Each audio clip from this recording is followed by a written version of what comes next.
La la la,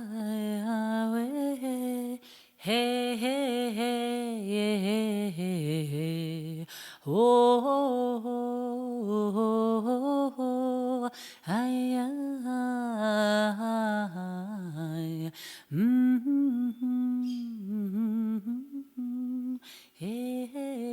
Empowered Health, a podcast shedding light on how healing is an inside job. Keys to your inner power and total transformation. Discussing wholeness, wellness, and the effects of the mind on the physical and energetic parts of our being. A podcast to support you, moving from fear and pain into wellness and purpose. Belief, hope, connection, energetic keystones for transformation and inner power. Sacred knowledge that inspires us to look within, to find our own unique path. Empowered Health, release and rewire to become what you truly are, strong, whole, and empowered.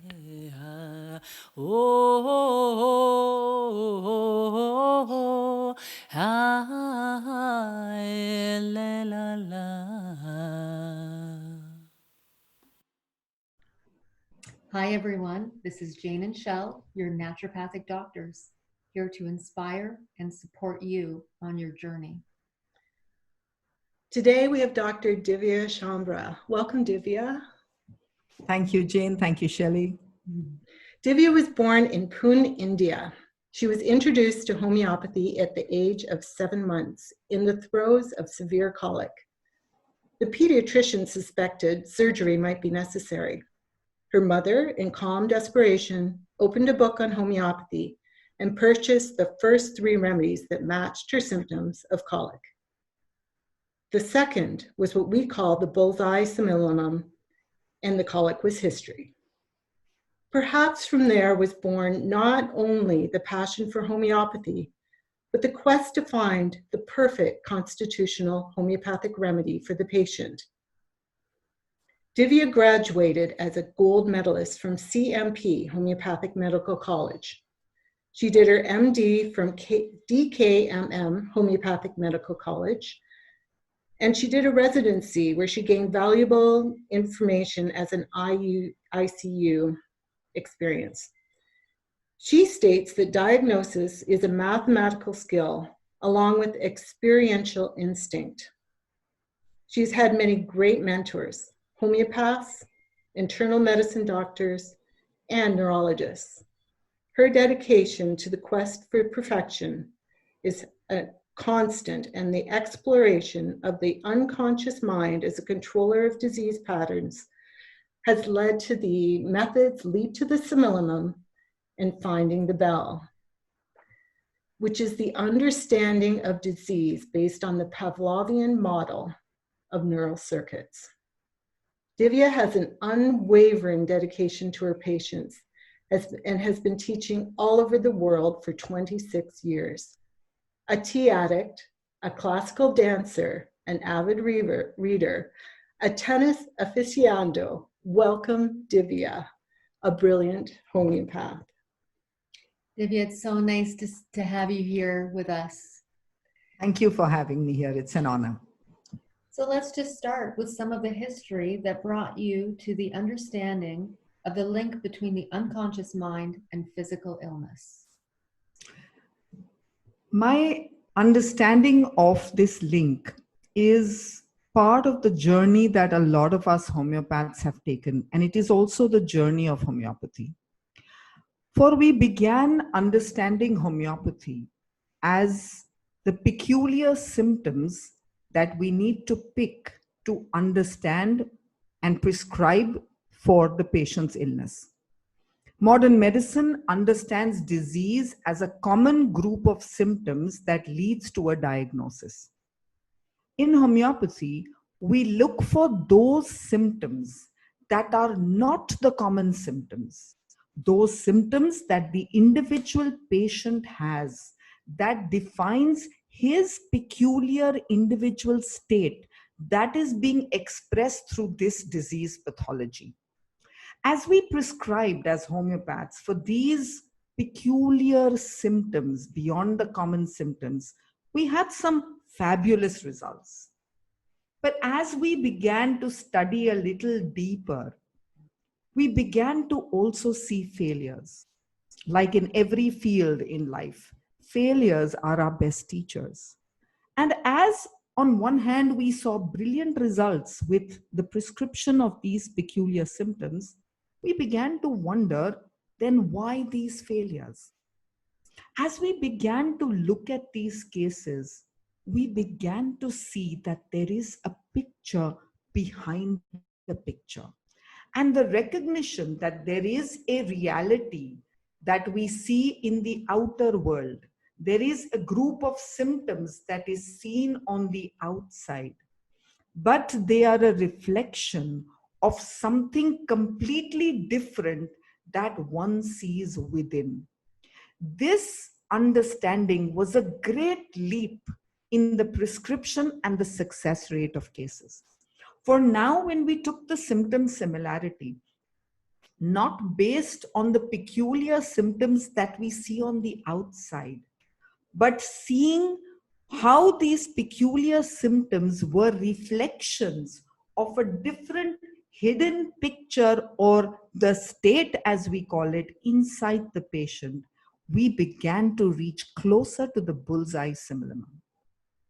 At the same time, we began to therefore realize that this picture behind the picture, something that we are seeing as an inner reality different from the outer reality, is no different from what Freud and Jung, the great psychologists, have taught us.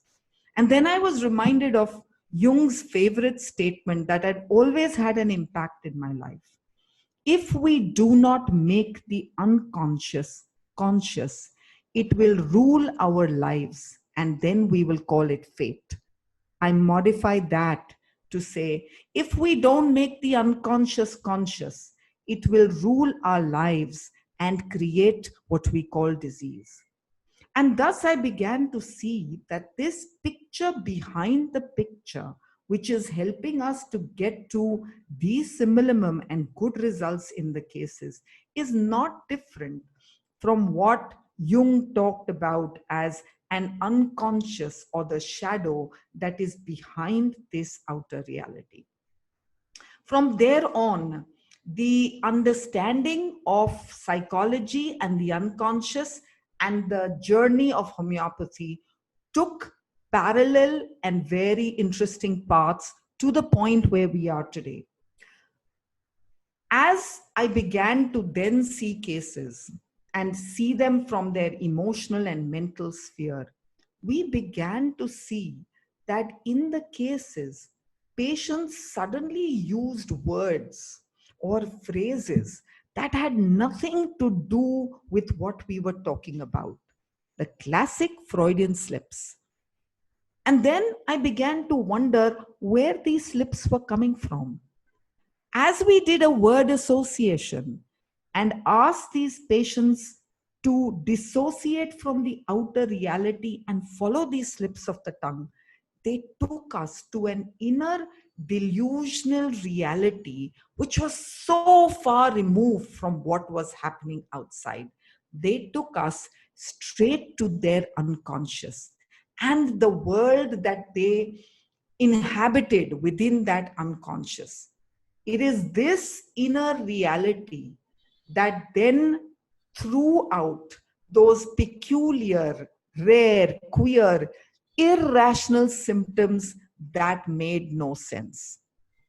At the same time, I was exposed to, I forget his name, the books by this author who writes the book on irrationality, where he talks about the perfect irrationality or the reasons behind irrationality.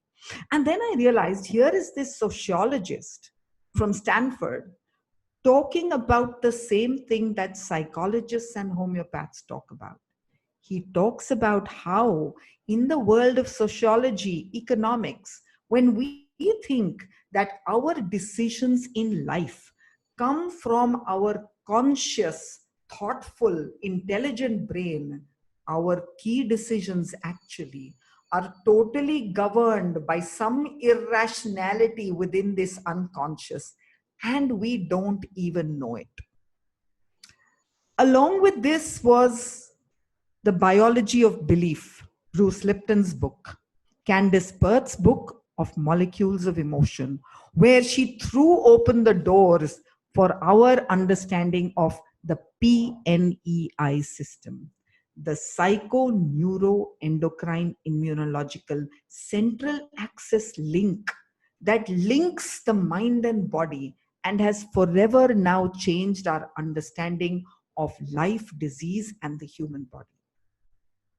As I began to explore this understanding of the unconscious and getting to the deeper level of this unconscious, using Candace Pert Biology of Belief, I suddenly realized that what we call the unconscious in terms of psychological terms, in today's advances in biology and medicine, has confluenced with the realms of neuroscience.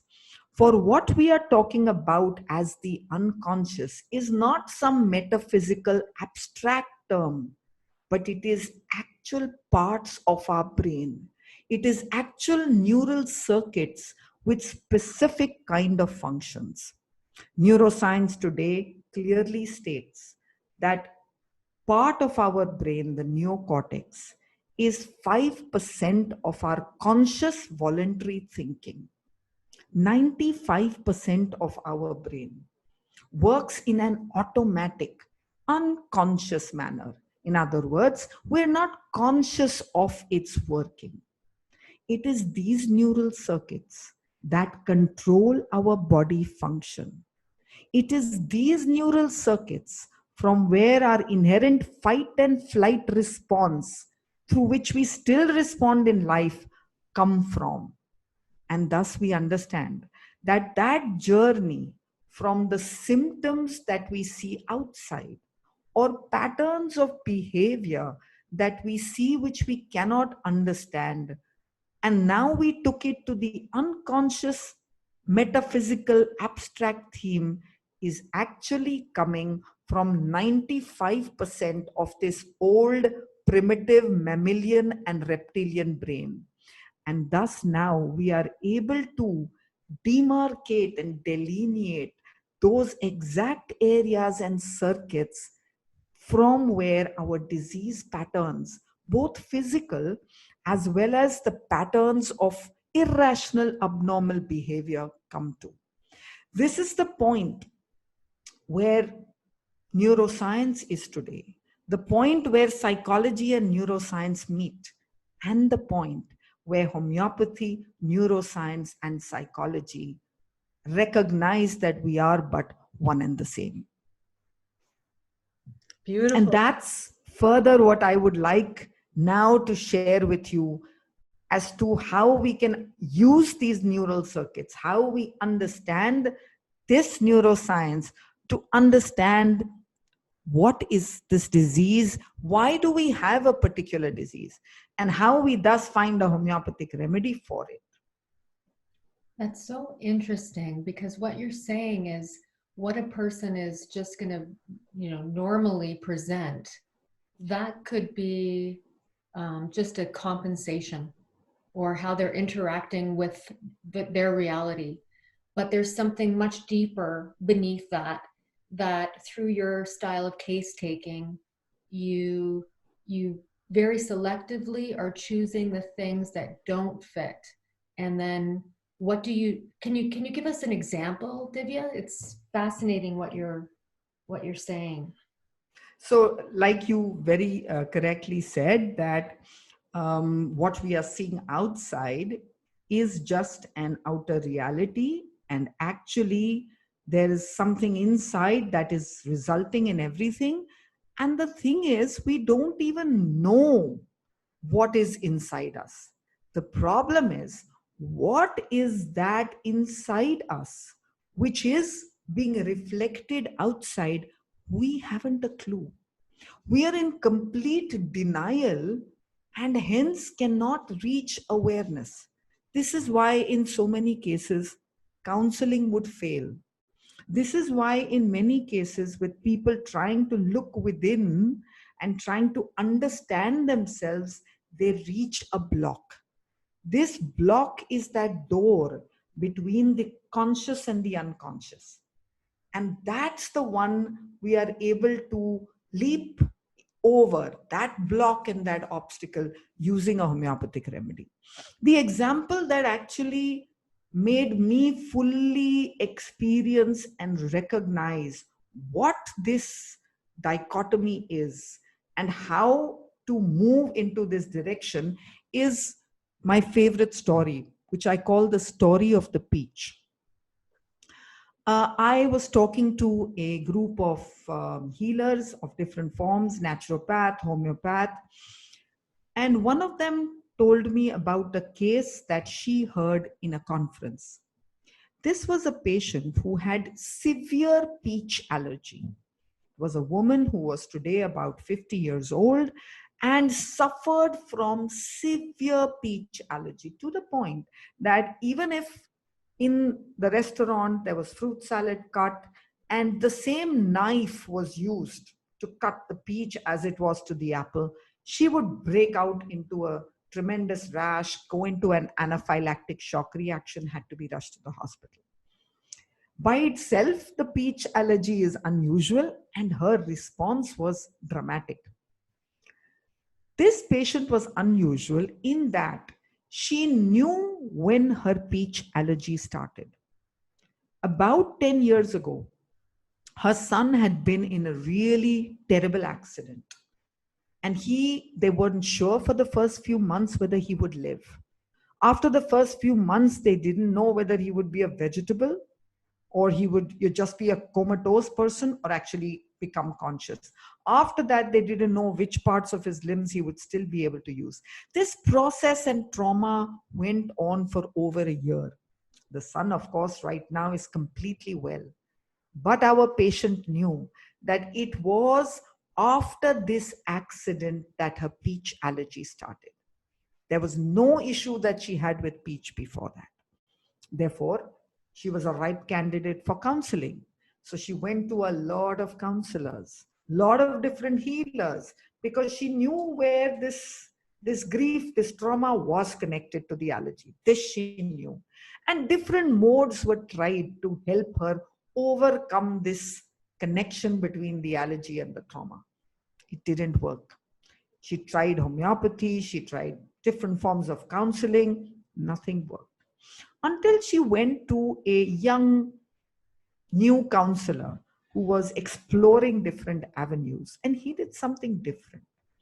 He asked her, where was she when she got to know that her son had the accident? And she described how she was sitting in her living room, flipping through a magazine, when the telephone that was lying on the table in front began to ring. She got up, put the magazine down, walked up to the coffee table, picked up the telephone, and there she heard, "Are you the mother of so-and-so person? We're not sure he will live. He has been in a bad accident." And that moment is imprinted in her brain. The photograph of that entire scene was imprinted till today in her brain. This counselor explored the periphery. He asked her to describe the couch she was sitting in. He asked her to describe the walls. He asked her to describe the magazine and every little object around. And as he did it, the patient suddenly said, "Oh, as I was flipping through the magazine, I was eating a peach." And it was at that moment that her allergy disappeared, never to return. Wow. What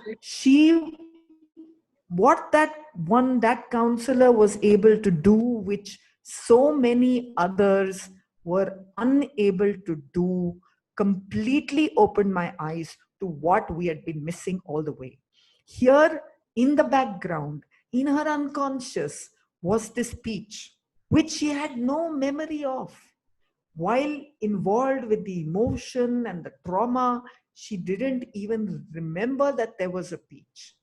But this peach, somewhere, somehow in the unconscious, was linked in this particular moment in such a way that every time she picked the peach, she was obviously going into that shock that she had felt when she heard this on the telephone, and then showing it as a physical response of anaphylaxis. This case to me brought to me that there is a complete different dimension which we have no idea. And it's when we get to that dimension that the remedy works like magic. Like a click, things change. Right. So, and it's so interesting that it could be something that you're not even aware of, that it's completely, because the unconscious mind records everything. Right.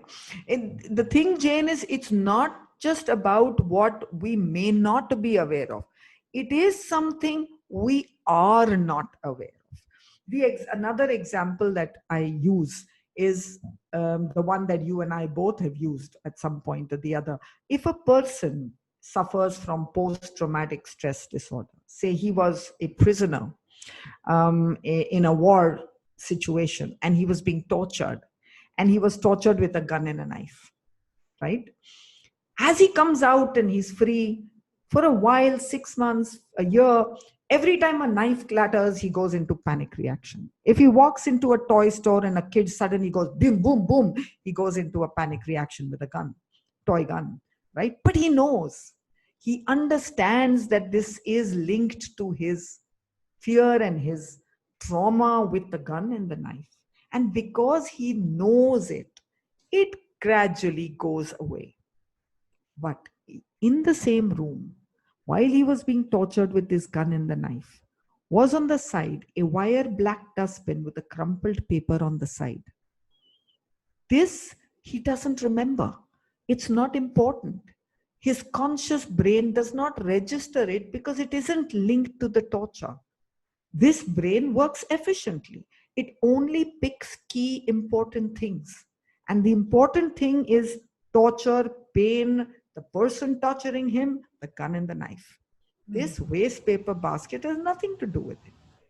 But some part of the brain obviously records this, because months later, this guy who thinks he's completely well walks into a street, and some part of the brain registers a wire dustbin with a crumpled paper on the ground, and suddenly he goes into a panic reaction.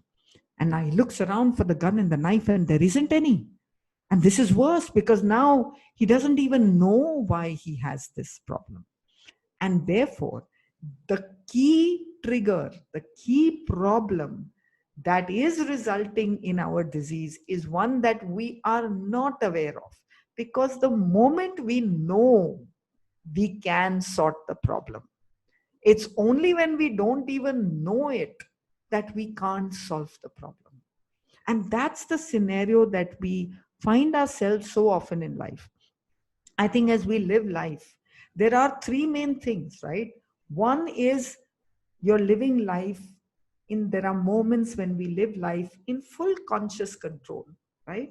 We know what we are doing, and every part of us is so well aligned that things just happen.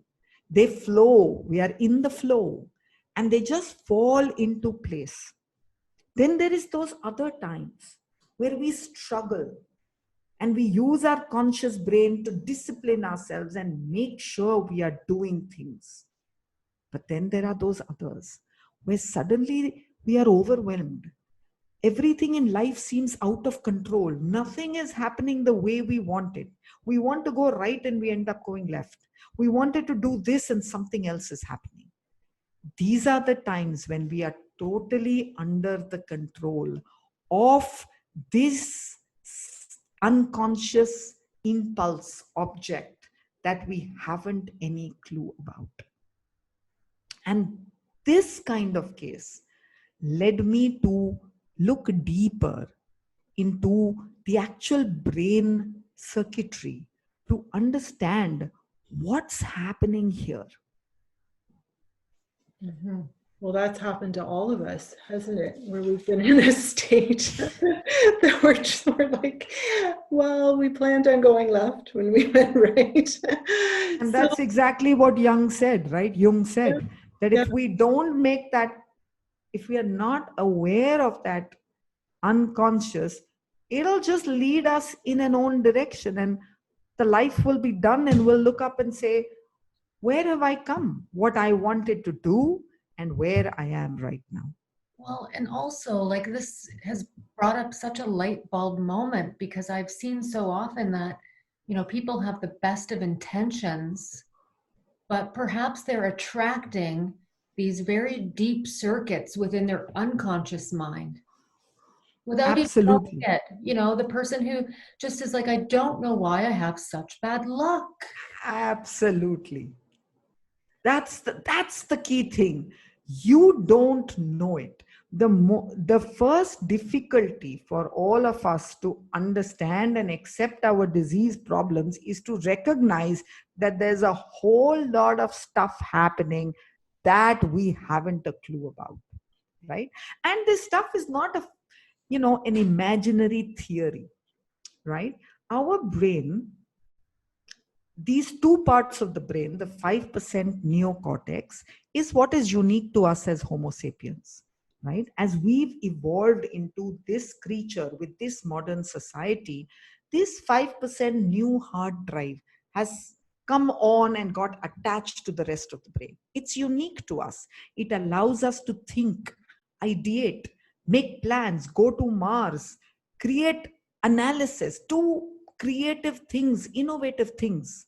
That's what makes us who we are. But that happens because the rest of the things are looked after by 95% of the brain that handles things automatically.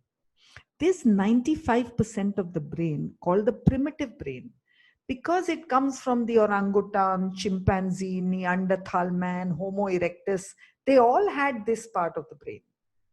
As we came into the Homo sapien, we still carry that brain exactly as it was. We just added and attached a new hard drive. That makes us unique, right? Now, this entire brain functioning in us has become automatic.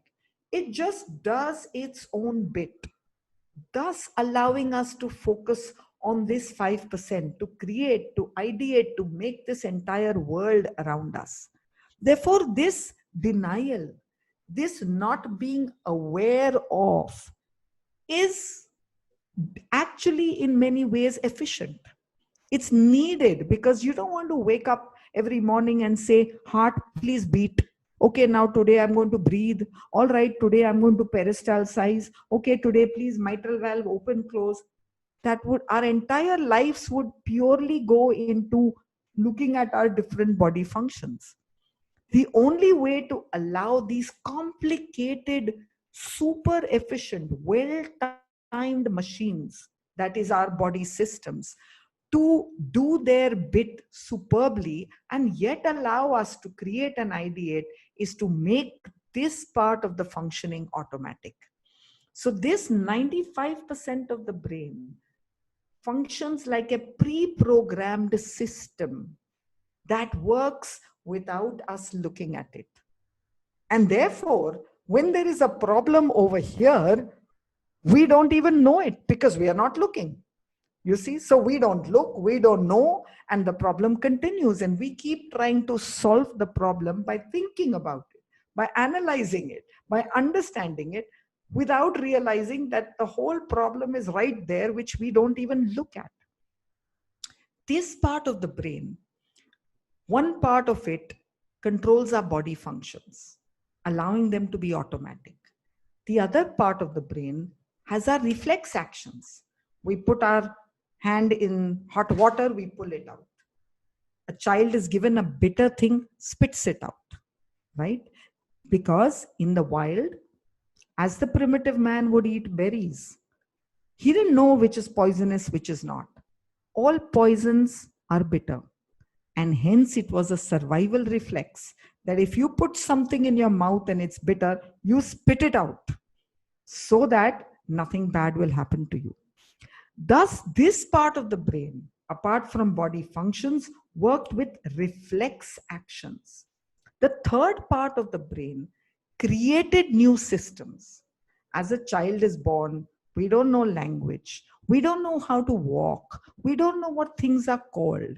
We don't know how to cycle, swim, drive. As we grow, we learn each of these things and then make it automatic. It is this understanding of what this brain does and how it does it, which is fundamental to the understanding of disease. For this part of the brain functions not in a linear fashion like the conscious brain, but in a circuitous route where there is an input with a pre-programmed output. The inputs here all come from the five senses: the eyes, the smell, the touch, the taste, the sounds are constantly giving inputs, resulting in a quick, reflex, automated response for our survival.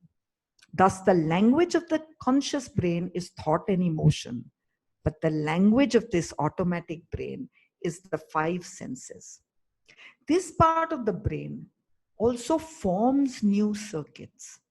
And the way our brain is so amazingly programmed that it will allow us to learn any number of new things, no matter how much the world around us changes. It has an amazing, huge memory.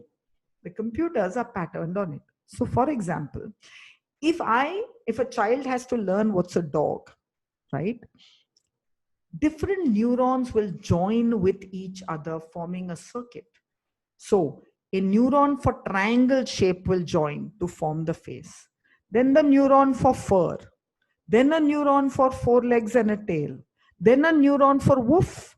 Then the neuron for dog. This becomes an entire circuit with each of these neurons forming here. This triangle, which is part of the circuit of the face, will be the same one you would use for a pyramid. So for a triangle, there is one neuron. This neuron can form multiple connections with different other neurons, thus creating a complete different circuit, a different object, a different word, or a different function. That allows our brain to constantly form new circuits, learn new things, and that's the basis of today's burgeoning world of neuroplasticity. Neuroplasticity is nothing but the ability to form new connections that the neurons have, thus changing these circuits. So the person who made us recognize and understand what this functioning is all about is Pavlov, right? And thus, Jayne, I think we call this seminar the Pavlov's bell, or the bell in the circuit. So what Pavlov did, like a lot of other scientists, was he was supposed to be working on something extremely boring, which was, I think, the constituents of dog saliva. And while he was doing this extremely boring, tedious job, he suddenly noticed something. And because of what he noticed, he changed his completely experimental track and has changed the entire understanding of the human brain, disease, and homeopathy today. What he did is, he took this dog and showed it food. As he did that, the dog salivated. This today, by tracing neural pathways, we understand, is a pre-programmed neural circuit that every living organism will have. You will have it, a dog will have it, a cat will have it, a squirrel will have it, because it's efficient.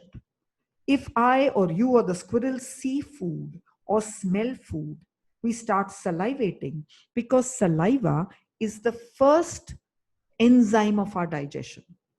It then triggers the next one, which is acid. It then triggers the next one, which is peristalsis. As this starts happening, the entire machinery of digestion is ready to function. The moment you put the food in, it efficiently moves ahead and gets digested.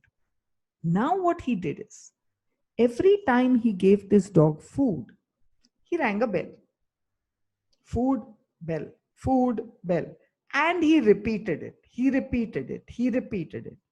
After enough repetitions, he took away the food, just rang the bell. He observed the dog salivated. He did it on day 2, day 3, because the thought is, maybe the dog was expecting food, right? He was expecting it, thinking that he's expecting food. But he continued it, day 15, day 16, and the dog still continued salivating.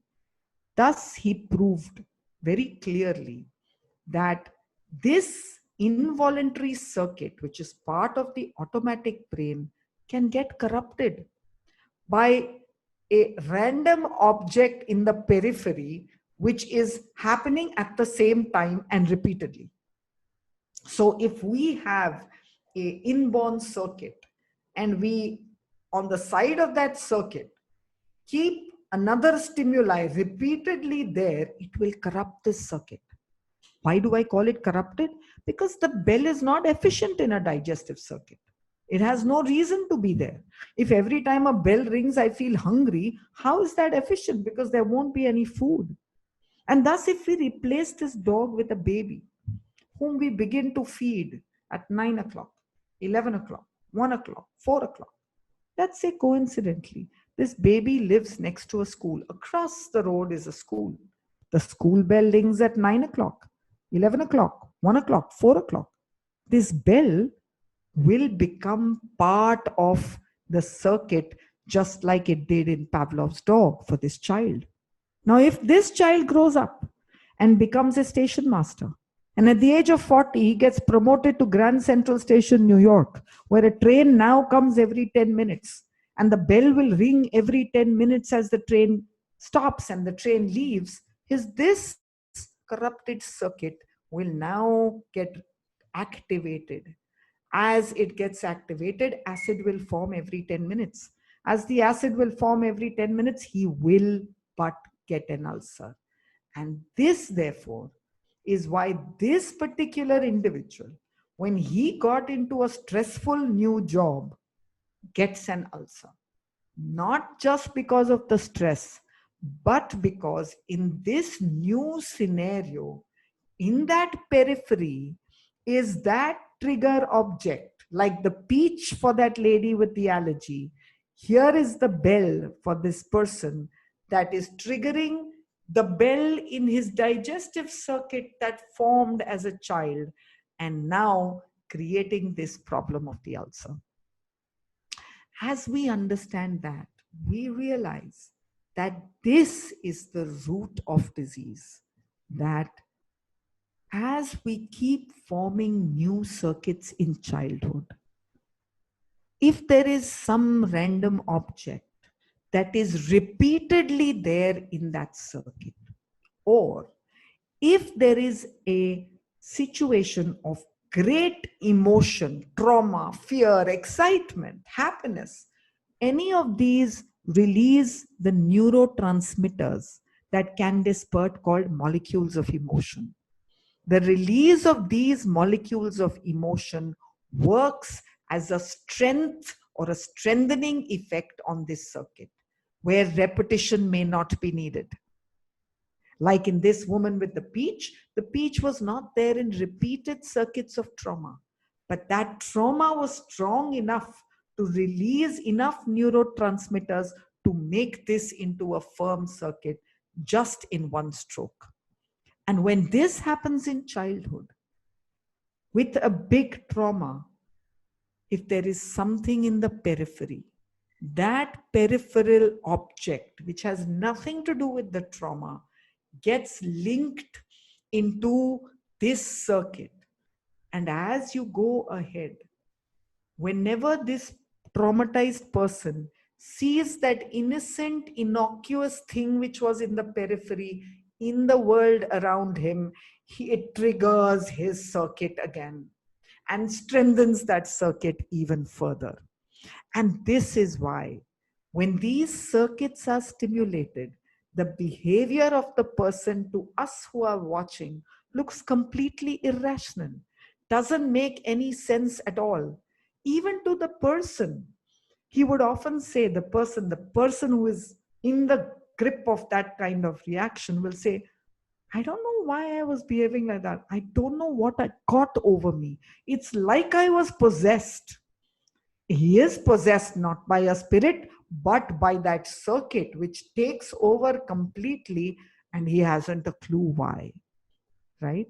And therefore, whether it is to change a physical disease process or to change this irrational behavior pattern, it is, I cannot think of but any other way that we must go to this automatic brain circuitry in childhood and recognize that which we cannot see, cannot be conscious of and know.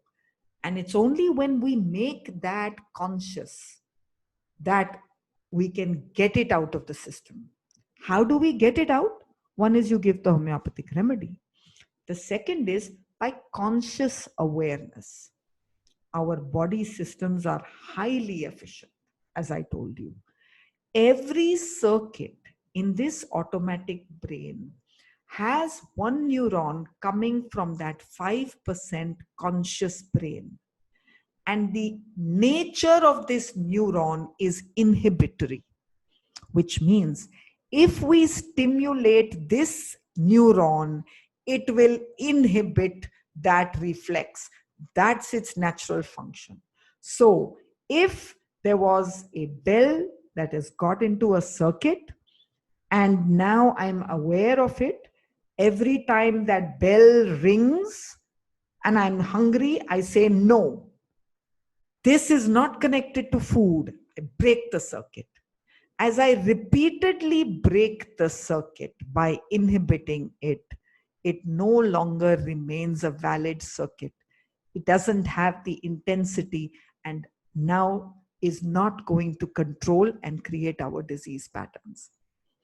Just to take this one step further, when I first read this and actually spoke about it to my sons who are, scientists and study the research principles with great depth, they said, this is all theory. What is the proof for this? Pavlov did the experiment, but how do you know what happens in the dog would happen to us? This is a theory. And I said, sure, it's a theory. Somebody must have done something about it then. So I began to look it up. Is there any proof that what Pavlov said works in human beings? So, of course, there is that famous Little Albert experiment, which is quite a terrible experiment. For a psychologist took a little boy who had no fear of furry animals, but he had a terrible fear of loud sound. And what he did is he gave this little 8 or 9-month-old boy furry animals. But every time he gave him a furry animal and this kid was happily playing with it, he hit a large gong at the back. Dong. As he repeated this, obviously the child's neurocircuitry made the connection between the fur and the gong, and now this child developed a terrible fear of furry animals. And so now he would see a furry animal and he would start crying. Then I began to question, well, that's okay. This is about emotions and we make associations of fear. But can this actually work in body functions? Does this Pavlovian model actually change what's happening in the function of our body? And sure enough, some brilliant neuroscientists researched on this. What they did is they gave some rats cyclophosphamide, which is an immunosuppressant. And its natural function is it will bring down the white blood cell count. It's a chemotherapeutic agent. So they gave the rat this chemotherapeutic agent and noted the drop in the white blood cell levels. After that, the same rats were given the cyclophosphamide along with saccharine in their mouth. So cyclophosphamide and saccharine. Again, the white blood cell count was noted. Naturally, it was still dropping because cyclophosphamide was there. Now what they did is, to this group of rats, they took away the cyclophosphamide and only started giving saccharine on their mouth. And to their surprise, they saw that the white blood cell count dropped in these rats as much as it did with cyclophosphamide, with the saccharine, which really had no connection at all to the drop in the white blood cell, proving that the Pavlovian model works for even chemicals, immune system responses of the body. Of course, then somebody else, a researcher, said, but maybe it is because of the conscious mind, because you can taste the sweet. So now you're associating the sweet taste with that awful medicine, and maybe that's causing this whole change. So another group of scientists now took some rats and anesthetized them. And now they gave cyclophosphamide to these anesthetized rats and poked them with a needle at the same time. After a while, they removed the cyclophosphamide and now poked the anesthetized rat with the needle, which means they had no clue they were being poked. And this still caused a drop in the white blood cell count, exactly as it did with every step, proving beyond doubt that stimuli that we are unconscious of, that we have no clue about, will affect our neurocircuitry, affect our immune and chemical responses within our body. And thus, there lies the fundamental cause of a disease, of the development of a particular disease in a particular person. This explains why people can walk somewhere and suddenly get triggered by something which they haven't even got a clue about, and we haven't any idea what is triggering them. And thus, when we say we are allergic to something, we're not allergic to it. Something in the area around has triggered a response which is bringing a change in our immune response, right? Giving an anti-allergy or stopping that substance is not the solution. The solution is to find out where this neural circuit was. What was that scene in that person's life? What was in the periphery that went and became a corrupted bug within this circuit?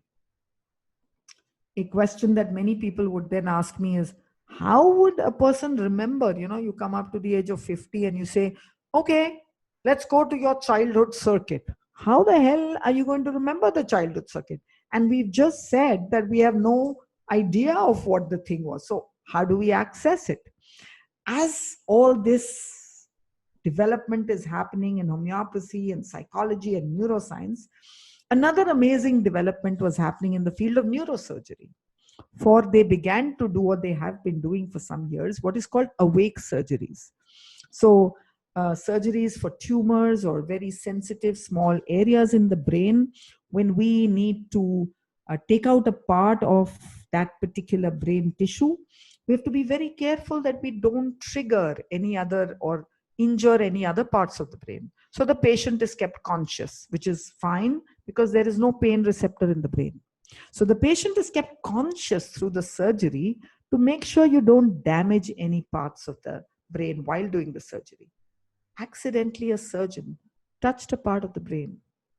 And the patient started saying, 5 years old, backyard of my home, there's a tree, I fell down, my lace was open, dad picked me, gave me chocolate ice cream. The surgeon was, what the hell is happening here? He touched another part of the brain. Now the guy says, 12 years old, middle school, brick building, yellow bus, green water bottle, lace is open, bricks down there, crying, nose is running, mother holding hand, teacher standing with a scarf. This neurosurgeon said, there's something funny here. It looks like the person was actually seeing a memory of a moment of his life from when he was 5 and when he was 12, because I triggered parts of his brain. This resulted in an entire research protocol where patients undergoing this were voluntarily asked to volunteer, and parts of their brain were stimulated. And it looks like our entire life, scene by scene, like short YouTube video clips and Instagram photos, is recorded in this automatic part of the brain, not in this thinking brain. This is like a Word document, Excel sheet.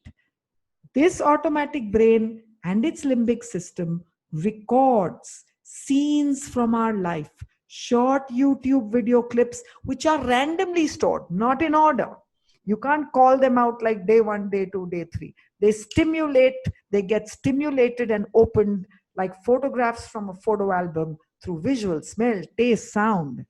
And then at that moment, as that opens, the entire scene is in front of the patient, where they can see every little thing that's in the periphery. This is how we are easily able to access those things in the periphery that have got into the circuit and now are getting triggered as disease. That's how that psychologist was able to reach up to that peach by simply asking the patient, make me see the sofa, make me see the walls, make me see what you're seeing around you. And suddenly there, as she spread her visual and 5 senses to the periphery, aha, there was that peach. And suddenly it was completely clear why and what this peach represented to cause this kind of anaphylaxis and this kind of disease. So that's where we are today with homeopathy, neuroscience, psychology. Beautiful. So fascinating. And are you finding with all of your amazing case taking that every single person is able to get there with their 5 senses and relax enough to be able to see? And is that always available for every person? So the difference between how we do this with homeopathy, or we can do the same with hypnosis or psychotherapy, is that I'm using the scientific neural aspect of this brain. I'm not asking you to relax or ask a person to kind of, consciously go with me. I'm simply using scientific technique. I'm saying this brain is about 5 senses. So all we do is we put our attention on the 5 senses. We put our attention on the periphery. The moment you do that, you're automatically stimulating this part of the brain. That's just how it is. The moment I say thinking, I stimulate this part of the brain, right? So if we took different people and we gave them a crossword puzzle and we put in a functional MRI, this 5% neurocortex will light up. But if I take the same group of people, shut their eyes, and make them taste different curries and tell them, okay, what's in this curry? And they are now focused completely on the taste and the texture, this part of the brain will light up. If I give them things that they are touching and I tell them, with your eyes closed, tell me what you're touching, their automatic brain lights up. It's a simple train track, right? The track of the visual, nose, eyes goes into this part of the brain. It's a mechanical function. The moment all you have to do is look on the sides, smell, taste, and it happens, right? It requires no effort, requires no cooperation, right? It's just so easy. And therefore, everybody is able to do it. Yeah, as you're talking, I was thinking, for some reason, lemon meringue pie came into my mind, and I could smell the lemon meringue pie, and immediately a scene from when my grandmother was cooking in the kitchen, like it just comes back like a picture, a photograph. Right. You see, the important thing for us to fully integrate is that, you see, our eyes don't see, our nose doesn't smell. They simply pass the electrical impulse into that part of the brain. Once the neuron inside the brain is stimulated, that's when we see and smell. Which means that if I remove my nose, ears, and I straight away go into that part of the brain and stimulate it, you'll actually smell. You understand? You'll actually see. So if I know where the rose circuit is, the circuit for a rose, I can go to a blind man who's never seen a rose and go into his neuron and stimulate it. And if I stimulate that circuit, he will paint a complete perfect rose for me, even though he has never seen it in his life. Do you understand? So when we go into those moments and we say, I can almost smell it, we're not almost smelling it, we are actually smelling it. Do you understand? This almost comes from a thinking brain, which says, how can you actually be smelling it? Because it doesn't smell it, you see. It's this other part, executive brain, that doesn't work like this. But we are actually smelling it. It's not a figment of our imagination. It's simply that that neural pathway has got triggered. Yes? Yeah. So this is how easy it is. Lemming mering pie, make me see your house, make me see where your grandmother is. Go to the periphery. Look outside, look on the street outside, look on the walls, tell me as the sofa, and suddenly every important trigger from there will come straight out. Yeah. And you teach a way of going in for a homeopath to find the exact circuit that is Correct. causing the physical disease in a brilliant way.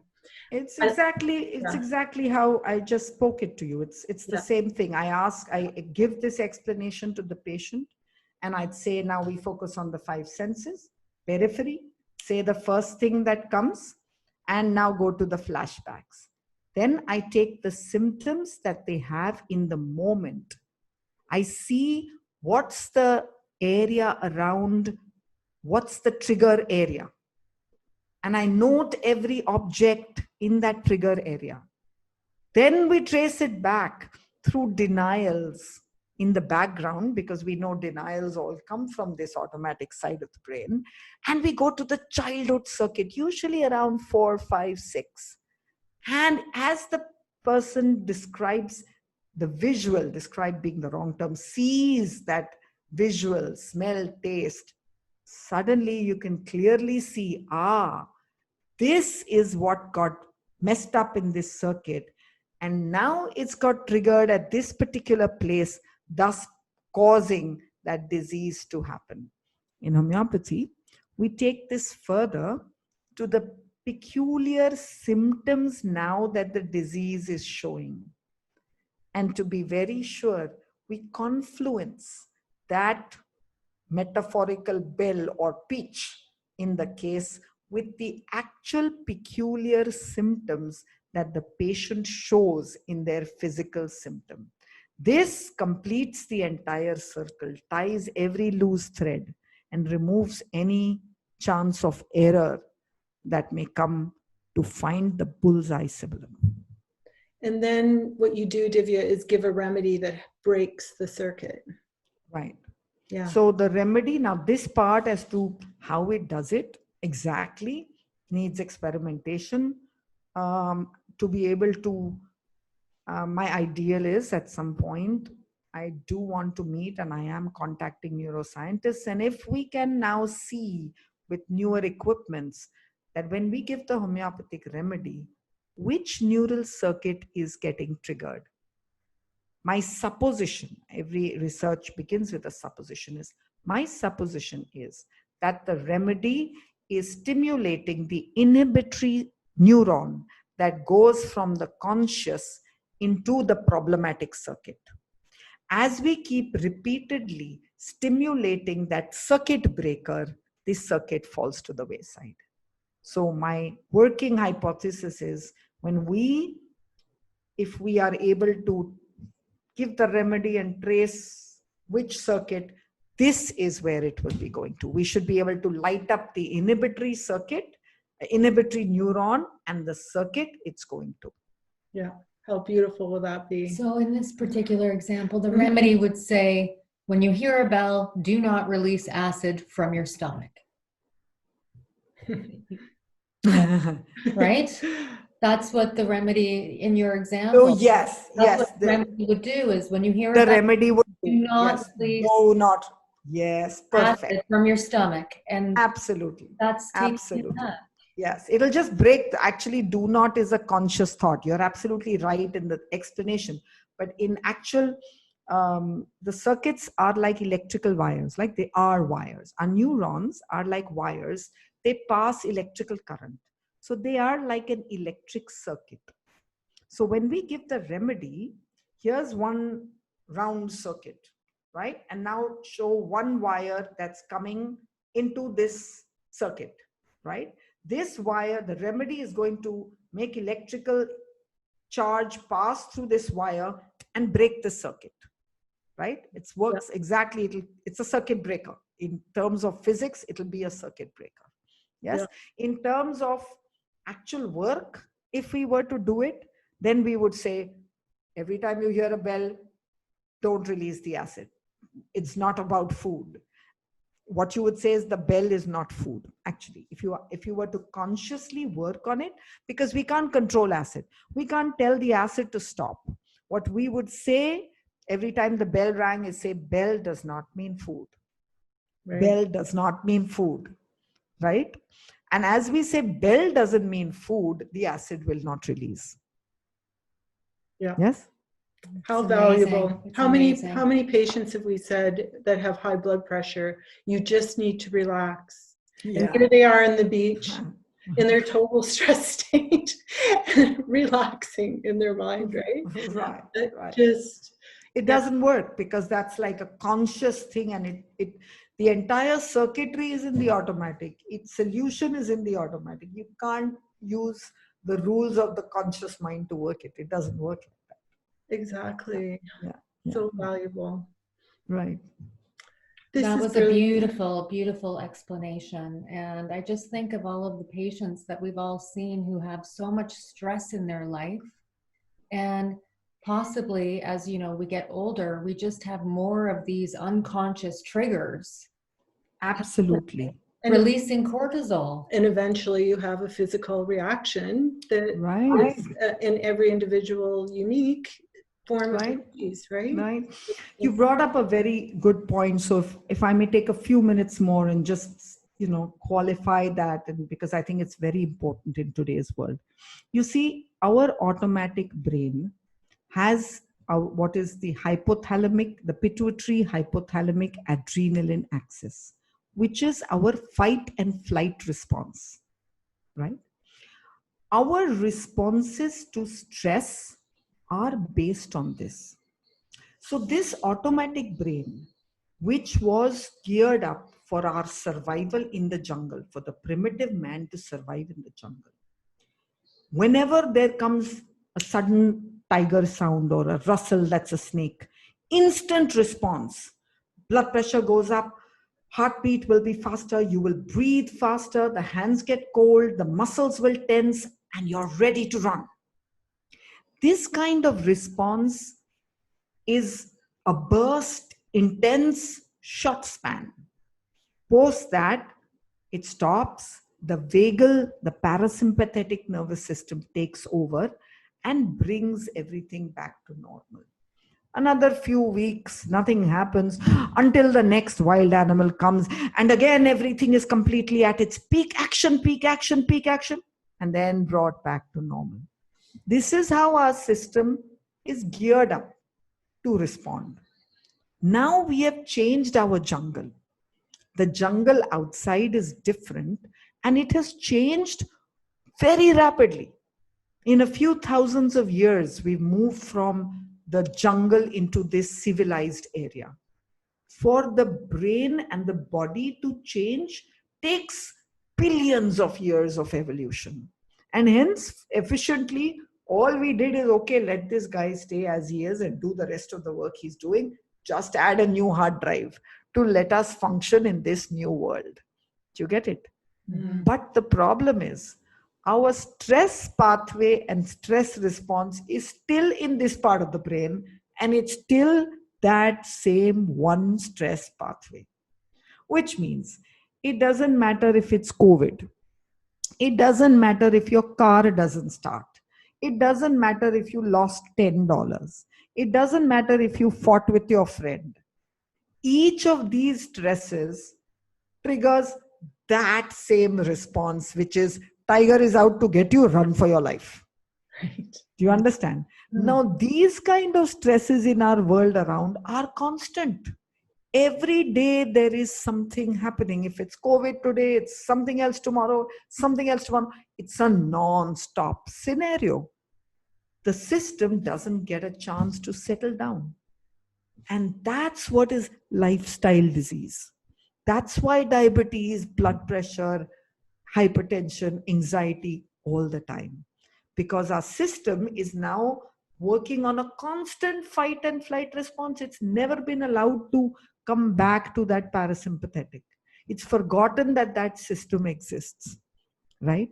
And that's why the recognition of this problem, this system which has got stuck by something, needs for us to bring it down to that parasympathetic natural response. And that's why one of the best ways of a stress buster is to do exactly this. Focus on your breathing, because our breathing is the only conscious body response that we can control. You see, we can't control heart, we can't control digestion, we can't control kidney, but we can control breathing. So when we control breathing, we are slowing down the neural pathways in this part of the brain. We are bringing the parasympathetic there. Then as you're breathing, you're asked to concentrate on the sounds, the smells. You know, when meditation happens, they ask you concentrate on sounds and smells and things around, because these two stimulate the parasympathetic and allow this pathway to settle down. So recognizing that when we say stress, really it's not the stress in the outer world, but it is the stress that this pathway is perceiving, which is the problem.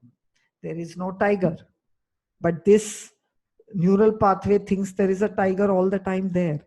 We need to shift that, changing the scenario around from your office to Hawaii is not going to do it. The tiger which has got into this pathway, the automatic brain pathway, the hypothalamic pituitary axis pathway, that is the one that needs to be removed. That is so key. That scientifically explains why deep breathing and meditation actually prompt the body to say, there's no tiger. You're fine. Absolutely. Release the hormones and the neurotransmitters and get, do your business with peace and Absolutely. good productivity. Well, I get so excited with this information that I had to deep breathe through the whole interview. It really excites me, Divya. I just think you're onto something brilliant. And yeah, and I think just looking at the two of you just put me in what I call my flow state. But the terrible part of my flow state is I don't stop, and I don't even stop to let you speak and ask my questions. Ask any questions. So I'm sorry about that, but it's just like I'm looking at you and I'm excitedly going on talking. It's brilliant, and it's just what needed to be. Like, we couldn't even bring the information better forward if we tried. You did a beautiful job. Thank you. I hope so. Oh, beautiful. Divya, how does someone get hold of you if they wanted to get hold of you, maybe to have their case taken, or is there a book that you're bringing out soon? Right. Share that with Thank you, actually, Jane, for bringing that up. So one is that if you're a homeopath, I have some webinars, a series of 3 webinars that we've done, which explains through cases and the circuits how to use this for homeopaths. I've also done 2 webinars for non-homeopaths to understand disease, stress, and immunity. If you would email me, these are on the YouTube. If you Google my name on the YouTube, or go to my YouTube channel, which is Dr. Divya Chhabra YouTube channel, you get all these on the YouTube. You could also email me on drdivyaclinic@gmail.com, which is DRDIVYACLINIC@gmail.com. If you email me and ask for this information, we'll send it to you. If you want your case taken, you could send it to. The book is in progress. I actually completed a book where I was one step away from where I am today. You see, I completed the book using, as homeopaths would know, the word method of getting to the automatic brain. And as I finished the book on the word method, I realized there is one step that actually takes us into a more refined and a more clear, unprejudiced, unsubjective manner, which is the background method. So I have now the word method book. I need to modify it to bring the background into it. So that will come soon too, and it'll be there on my website, which is again Dr. Divya Clinic. On the website, you'll see the information about the book. Another series of webinars likely to start the beginning of October. Again, if you look up our website on Dr. Divya Clinic, and I don't know if I can even share it with you on your website, and you can put it on the link as well. I'd be really happy to have people come in there. Yeah, we can get all that information in the description. I'll get all that. There are also 2 Facebook pages, one which is called Leap to Simillimum, which is for homeopaths only, and the other is called Leap to Health, which is for the non-homeopaths, for patients. So please go ahead and subscribe to this as well. Information about our book, webinars, seminars will be there on these as well. Perfect. Yeah, we'll make sure all those links are in the description for everyone, again, in case they need to go look. Thank you, Divya, for bringing this knowledge to us today. Thank you so much. Thank you so much, Jane. Thank you, Shel. You It was did. really a pleasure. Beautiful. And I sincerely hope to do this once again with you. And I'll let you talk more than I spoke the next time. I hope not. Yeah, let's do it again, because your information does evolve, and that's the beautiful. Yes. That's the beautiful. Right. Wonderful. And to all our listeners out there, we just want to remind you: don't give away your power to anyone else. Just go be you.